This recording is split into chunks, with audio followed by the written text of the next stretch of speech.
तो कहानी के शुरू में हमें एक पुलाव आइलैंड दिखाया जाता है, जो हमारी आज की फिल्म का नाम भी है।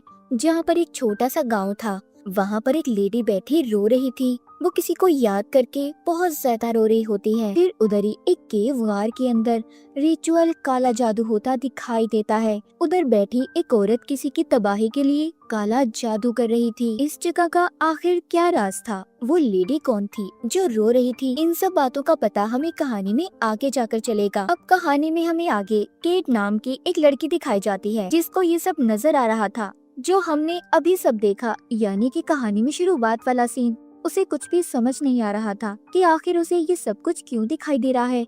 दरअसल केट के साथ अक्सर ऐसा होता। उसे अपने विजन्स ख्यालों में जो भी नजर आता वो पूरा दिखाई नहीं देता था। सिर्फ वो कुछ झलकियां ही देख पाती थी। खैर, केट अपने सभी दोस्तों से मिलती है। इन्होंने छुट्टियां मनाने एक आइलैंड पर जाने का फैसला किया था।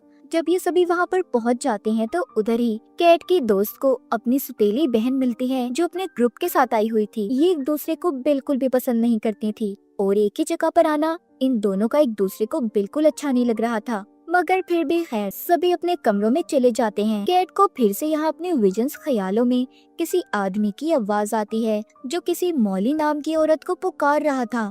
वो आदमी कह रहा था, हम कभी अलग नहीं होंगी। केट इन सबसे घबरा गई थी। तभी उसके कमरे में उसकी दो दोस्तें आ जाती हैं। उधर बाहर केट का दोस्त, जिसका नाम काई था, जो स्विमिंग पूल के पास बैठा अपने दोस्त से बातें कर रहा था। वो उसे बताता है कि वो केट को बहुत पसंद करता है और बहुत जल्दी उसे भी वो सब बता देगा। वो उसके लिए एक ब्रेसलेट भी लेकर आया था। जब रात होती है, सब बैठे खाना खा रहे थे, तो यहाँ पर केट का दोस्त जब सिगरेट पी रहा था तो उसके पास एक औरत खड़ी थी, जो उसे सिगरेट पीता देखकर बिल्कुल भी अच्छा महसूस नहीं कर रही थी। यहाँ पर हैरानी की बात ये थी कि केट का दोस्त उस औरत को देख नहीं पा रहा था, मतलब कि वो एक आत्मा थी और उसी लड़के की मॉम, जिसको अब सिर्फ केट देख पा रही थी, जो कि काफी अजीब बात थी। अब अगली सुबह केट के सभी दोस्त और उसकी दोस्त की सुतेली बहन का ग्रुप सब लोग मिलकर एक दूसरे आइलैंड पर जाने के लिए निकल जाते हैं। तभी वो सब जाते हुए अपने पास ही वही पुलाव आइलैंड देखते हैं, जिसको कहानी के शुरू में देखा, जो उनका ध्यान अपनी तरफ कर रहा था। यहाँ पर वो सभी बोट चलाने वाले आदमी से उस आइलैंड पर जाने का कहते हैं, लेकिन वो उन्हें अंदर ले जाने से मना कर देता है, ये कहकर कि वो जगह बहुत खतरनाक है और वैसे भी वहाँ पर जाना मना है, इसलिए मैं आप लोगों को उस आइलैंड पर नहीं ले जा सकता। तभी काई उसे यहाँ पर ज्यादा पैसे देने की लालच भी देता है, मगर वो बोट चलाने वाला आदमी फिर भी नहीं मानता। वो तो उस आइलैंड का नाम सुनकर डर सा गया था। खैर, ये सभी समंदर के बीच ही रुककर पानी में तैरने लगते हैं। सभी लोग काफी मस्ती कर रहे थे। तैरते हुए केट सबसे अलग हो जाती है। उसे पानी में बहुत से ढांचे दिखाई देते हैं, जिन्हें देखकर वो बहुत ज्यादा डर गई थी। उसे अब वहाँ पर वही गार वाला रिचुअल, जादू, मरते हुए लोग, सब कुछ दिखाई दे रहा था, जिनको देखकर वो डर कर बेहोश हो जाती है। जब काई पानी से बाहर आता है तो सब उसे बताते हैं कि केट अभी तक पानी से बाहर नहीं आई। अब वो दोबारा से समंदर में केट को ढूंढने चाहता है। कश्ती चलाने वाला आदमी भी अपने एक आदमी को लेकर केट को ढूंढने चला गया था, जो कि बहुत ज्यादा परेशान लग रहा था। उसकी परेशानी देखकर ये अंदाजा तो लगा सकते थे कि कुछ तो गलत है। कुछ देर के बाद काई केट को पानी से बचाकर बाहर ले आया था।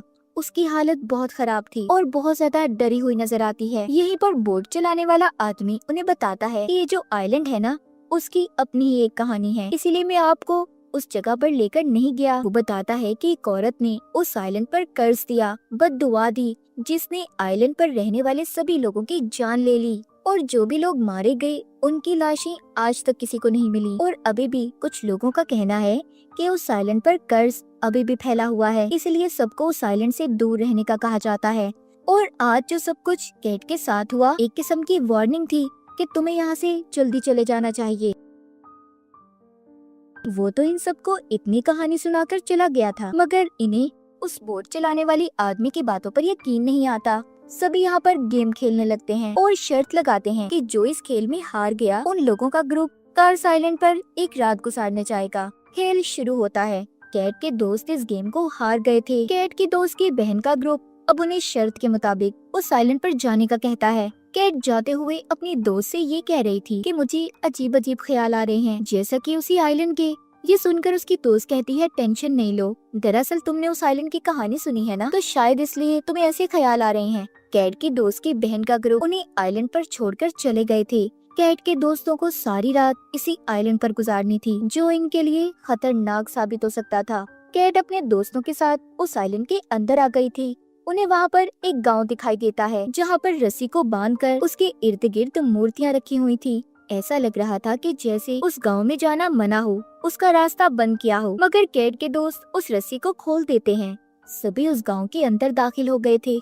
वहाँ पर जब ये बने हुए घरों को देखते हैं, जिन पर कुछ अजीब सा लिखा हुआ था, ये सब कुछ देखकर सभी दोस्त उन चीजों का मजाक बनाने लगते हैं, जिस पर कैट उनसे कहती है कि उन्हें ऐसा नहीं करना चाहिए। और इसी तरह रात भी हो गई थी। काई उन सबको बताता है कि मैंने इधर एक खाली घर को देखा। आज रात हम सब उस घर में सो सकते हैं, जो जंगल में कैंपिंग से तो बेहतर ही होगा। सभी उधर जाकर सो जाते हैं। काई के दोस्त को तभी कुछ महसूस होता है, जैसे इन पर किसी ने नजर रखी हो। कैट भी जब आधी रात को उठती है तो उसे किसी औरत की रोने की आवाजें आ रही थी। जब भी उस आवाज का पीछा करती है तो उसे अपने विजन्स ख्यालों में एक औरत नजर आती है, जो किसी आदमी को पकड़कर बहुत ज्यादा रो रही थी। वो आदमी मर चुका था। गांव के सभी लोग उधर जमा थे। वहाँ का लीडर सबसे ये कहता है कि आज यहाँ पर क्या हुआ, इसके बाद कोई इस बारे में बात नहीं करेगा। फिर उसी औरत को गार में दिखाया जाता है, जो एक भयानक रूप में थी और काला जादू कर रही होती है। मतलब उस औरत के साथ गांव वालों ने कुछ तो गलत किया था। और ये सब शुरुआत वाला सीन था। अब खैर सुबह हो जाती है। कैट उसी घर में थी जहाँ पर सब सोए थे। अब वो बहुत ज्यादा डरी हुई नजर आती है। मतलब जो कुछ भी उसने रात में देखा, वो सिर्फ सोते हुए उसके सपने में आया था। ये सब अभी साइलेंट से जाने के लिए तैयार थे। समंदर के किनारे खड़े उसी ग्रुप का इंतजार कर रहे होते हैं, जो इन्हें लेने आने वाला था। मतलब शर्त के मुताबिक इन्होंने एक रात इस आइलैंड पर गुजार ली थी। शाम हो जाती है। इन्हें लेने कोई नहीं आया था। सब बहुत परेशान थे। कैट के दोस्त अपने फोन में कैट को सोते हुए सबकी तस्वीर दिखाती है, जो बहुत अजीब बात थी। वो कहती है, कैट हम सब उस वक्त सो रहे थे, तो ये तस्वीर भला किसने बनाई होगी। वहीं पर काई भी उस तस्वीर को देखता है। कैट अपने दोस्त को मना करती है कि तुम इस तस्वीर को अभी किसी को नहीं दिखाओगी, और ऐसे तस्वीर को देखकर डर जाएंगे। उधर दूसरे आइलैंड पर कैट की दोस्त की बहन का ग्रुप आपस में सभी हंस रहे थे, बातें कर रहे होते हैं कि हमने कैट और उसके दोस्तों को अच्छा उल्लू बनाया। ये बात बोट चलाने वाला आदमी भी सुन लेता है। वो इनसे पूछता है कि आखिर तुमने उन्हें छोड़ा कहाँ था? तुम ऐसे इतनी बड़ी बेवकूफी कैसे कर सकते हो? वो जल्दी से कैट को फोन भी करता है, मगर किसी का भी फोन नहीं लग रहा था। अब वो उनके लिए एक वॉइस मैसेज छोड़ता है कि अगर तुम लोग उस आइलैंड पर हो तो वहाँ एक गाँव है, उधर मत जाना। वो जगह खतरनाक है, क्योंकि वहाँ पर एक औरत ने काला जादू किया हुआ है और वो उसी जगह पर मौजूद है। लेकिन वो आदमी इस बात को नहीं जानता था कि अब तक बहुत देर हो चुकी है। कैट और उसके दोस्त तो पहले ही उस गांव में जा चुके थे। अब उधर ही पुलाव आइलैंड पर कैट और उसके दोस्त उसी घर में रात गुजारने का दोबारा सोचते हैं, जहाँ पर वो पहले रुके थे। जब सब सो गए थे, कैट के दो दोस्त बाहर आकर घूमने लगते हैं। तभी वो गार्ड, जहाँ पर पहले हमने एक औरत को काला जादू करते देखा था, वो औरत जाग गई थी। दरअसल वो पूरे 20 साल बाद जागी थी। ये कह लें कि वो उस काले जादू के बाद एक विच चुड़ैल में बदल गई थी। जब भी कोई साइलेंट पर आता, वो जाग जाती। फिर कोई भी इंसान जिंदा बचकर नहीं जा सकता था। अब वो विच कैट के दोस्त को खींचकर अपने साथ ले जाती है। उधर कैट जब सो रही थी तो डर कर जागती है, क्योंकि उसने अपने सपने में गांव वालों की मौत को देखा था।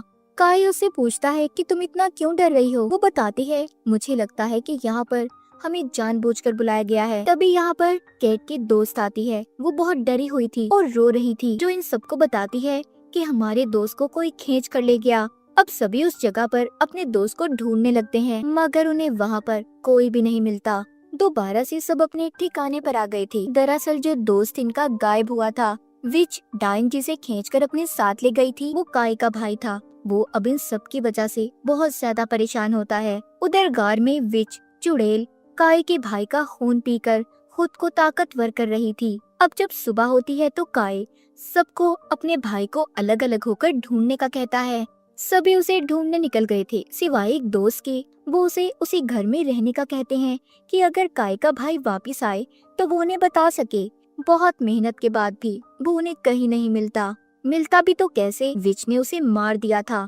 जब कैट और उसके सभी दोस्त वापस घर पर आते हैं तो देखते हैं उस घर में भी खून पड़ा था। मतलब वो विच इनके उस दोस्त को भी अपने साथ ले गई थी, जिसे ये छोड़ कर गए थे। सब बहुत ज्यादा डर जाते हैं। काई सबको वापस से बीच समंदर के किनारे जाने का कहता है कि शायद क्या पता इन्हें कोई लेने आ जाए। उधर पहुंचकर अब ये उसी बोट चलाने वाले आदमी के मैसेज को सुनते हैं, जिसमें उसने वही सारी कहानी बताई थी।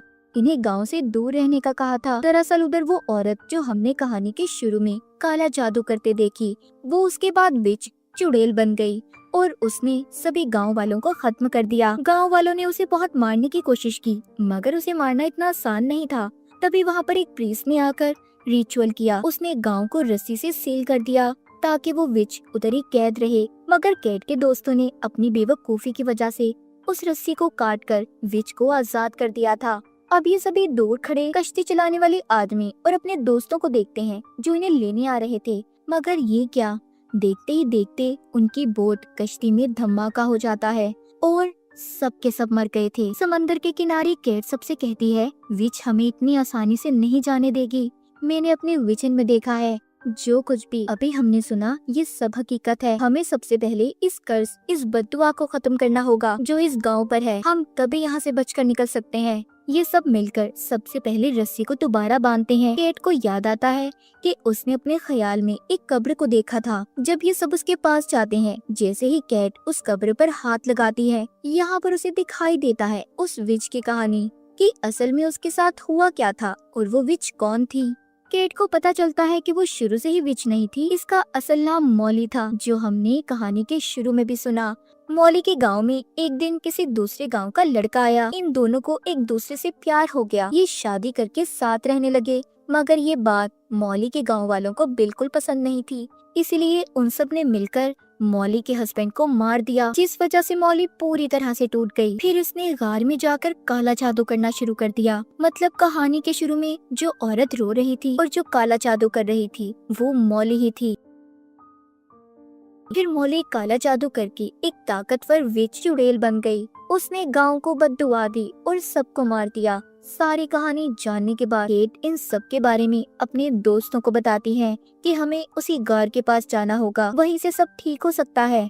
ये सब अब उसी केव गार की तरफ निकल पड़ते हैं। जब सब जा रहे थे तो रास्ते में मॉली इन पर नजर रख रही थी। एक नहर को पार करते हुए वो मॉली विच इन पर हमला कर देती है, जिसमें वो इनकी एक और दोस्त को ले गई थी। कैट बहुत दुखी हो जाती है। बचे थे तो सिर्फ 4 लोग। रात को ये एक जगह पर रुककर आराम करते हैं। कैट अपने दोस्त से बैठी जब बातें कर रही थी, तभी उन्हें किसी की आवाज आती है। दरअसल यहाँ पर मॉली विच इन्हें गुमराह करने की कोशिश कर रही थी। वो कैट के दोस्त की मॉम के रूप में इनके सामने आती है। तभी इनकी एक और दोस्त को अपने साथ ले गई थी। अब बचे थे तो 3 लोग, कैट, काई और उनका एक दोस्त। इनको अब वो गार भी मिल जाता है जहाँ पर मॉली विच अपना काला जादू करती और रहा करती थी। जब ये उस गार के अंदर जाते हैं तो देखते हैं विच इनकी दोस्त को मार रही थी और फिर इन पर हमला कर देती है। काई उसका मुकाबला करता है। तभी यहाँ पर कैट को एक गुड़िया मिली थी। जब ये उसे हाथ में पकड़ती है तो यहाँ पर उसे अब सारी कहानी समझ आती है। हुआ कुछ यूँ था, मॉली उस वक्त माँ बनने वाली थी जब गाँव वालों ने इसके हस्बैंड को मारा, फिर मॉली को भी मारा, जिससे उसका बच्चा पैदा होने से पहले ही मर गया। तो जो कर्ज गांव वालों पर था वो मॉली ने अपने बच्चे की वजह से दिया था। अगर मॉली का बच्चा जिंदा होता तो वो कभी भी इस तरह विच चुड़ैल न बनती।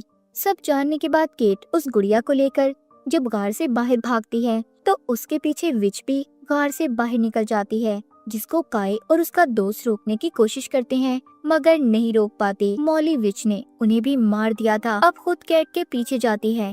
कैट उस जगह पर पहुंच गई थी जहां पर मॉली का घर था। यहाँ पर कैट को उनके सभी बिताए हुए पल नजर आते हैं। तभी उधर मॉली भी आ गई थी जो कैट को मारने की कोशिश करती है, पर कैट मॉली को वही लफ्ज बोलती है जो अक्सर उसका हस्बैंड बोला करता था। कैट कहती है, तुमने अपने अंदर दर्द को छुपाया हुआ है मॉली, उसे बाहर निकालो।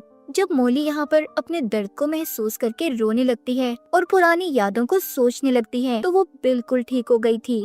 विच से अपने असली रूप में आकर मरने के बाद वाली दुनिया में चली जाती है। उसने गांव से कर्ज को भी खत्म कर दिया था और कैट को पानी में फेंक देती है। हम देखते हैं उसने कैट को उसी वक्त में भेज दिया था जब वो पहली बार अपने दोस्तों के साथ समंदर में तैरने गई थी।